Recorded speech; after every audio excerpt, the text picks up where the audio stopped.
Evening, my little angels. The tradition of erecting and decorating the New Year's pole has existed for a long time in Vietnamese culture. From ancient times, the New Year's pole was not only erected during the Tet holiday, but also included various other important festivals throughout the year. The New Year's pole is usually bamboo and adorned with multiple offerings such as flags, hats, fruits, chickens, pigs, leaves, etc. Why is there such a special custom? Today's story explains how our ancestors viewed the New Year's pole during Tet. Let's listen together. The legend of the Lunar New Year Pole. Once upon a time, ages ago and by means unknown, demons seized control of all the land. Humans could only subsist as tenants, cultivating the demons' fields. Over time, the demands of the demons increased. They doubled the tribute humans had to pay, raising it each year slightly. Finally, the demons devised a special tribute: eat the tops, leaving the roots. When humans protested, the demons used force to impose their will. As a result, after the harvest, humans were left with nothing but stubble.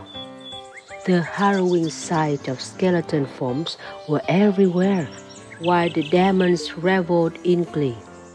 The Buddha arrived from the west to aid humans in resisting the demons' exploitation. After that season, he advised the people to stop planting rice and plow the land into ridges to grow sweet potatoes. The people followed the Buddha's instructions exactly. Unaware that humans had begun to outsmart them, the demons persisted with their demand to eat the tops, leaving the roots. That harvest season, the demons fumed as they watched sweet potato loads being carried home to humans, piling into large mounds. While their own homes were filled only with vines and leaves, things they could not chew. But because the terms had been set by them, the demons couldn't protest.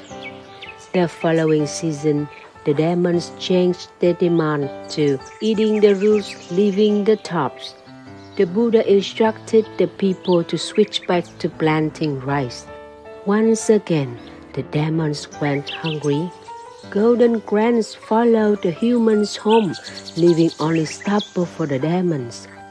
Furious, the demons declared for the next season, eating both the roots and the tops. This time, the demon thought they had fully cornered the humans. Let them grow whatever they want. Nothing will escape our clutches. Humans consulted the Buddha, who suggested a new crop. The Buddha gave them maize seeds to sow everywhere. That year, once again, the people gleefully witnessed their efforts bearing fruit. Although the rice stores were not yet exhausted, baskets filled with maize were already overflowing in their granaries. Meanwhile, the demons seethed with frustration for days on end. Ultimately, the demons decided to reclaim all land, no longer allowing the people to cultivate it. Within their hearts, they thought, better to have nothing at all than to let them reap all the benefits. The Buddha advised the people to negotiate with the demons to sell them a piece of land just as large as the shadow of a monk's robe. This meant the people would plant a bamboo pole with a monk's robe hanging from its top. The area shaded by the robe would be the land they owned. Initially, the demons disagreed, but seeing that the land to be sold was minor and the price considerably high, they consented. Oh, how much can a monk's robe shake anyway? With that thought, they agreed. Both parties signed a covenant. Outside, the bamboo shadow belonged to the demons, while inside, it belonged to the people.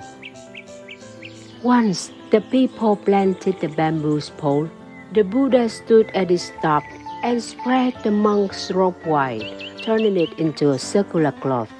The Buddha then performed a miracle, causing the bamboo to grow taller and taller until it reached the heavens. Suddenly, the sky grew overcast. The robe's shadow gradually enveloped the entire earth. The demons did not anticipate such phenomena. As the shadow extended over the land, they were forced to move back, further and further. Eventually, the demons had no land left and had to flee to the Eastern Sea. People started calling them Eastern demons. Resentful of losing all their land and crops to the people, the demons nurtured deep grievances and amassed forces to reclaim their property. This time, the battle between the people and the demons were fierce because the demons' army included various ferocious beasts like elephants, horses, dogs, leopards, white snakes, black tigers, and more. The Buddha wielded an iron stick to assist the people, preventing the demons' forces from advancing. After several unsuccessful battles, the demon's army spied on the Buddha to find his weaknesses. The Buddha revealed that he feared fruits, sticky rice cakes, and boiled eggs. Conversely, the Buddha also inquired and discovered that the demon's army only feared a few things: dog blood, pandan leaves, garlic, and lime powder. The second time, the demon's army tossed sticky rice cakes at the Buddha's forces.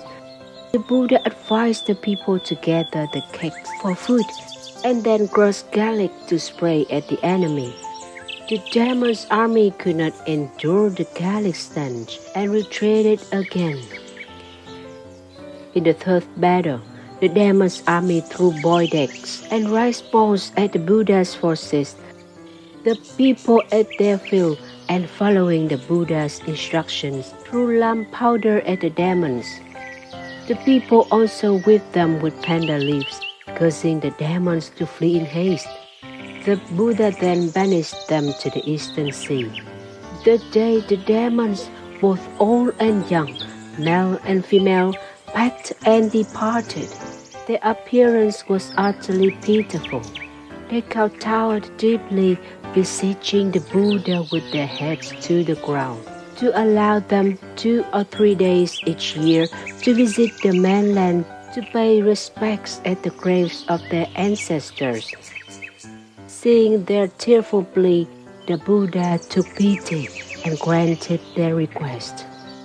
Thus, every year during the Lunar New Year, when the demons visit the mainland, people follow the custom of erecting a dead pole to prevent them from approaching their dwellings.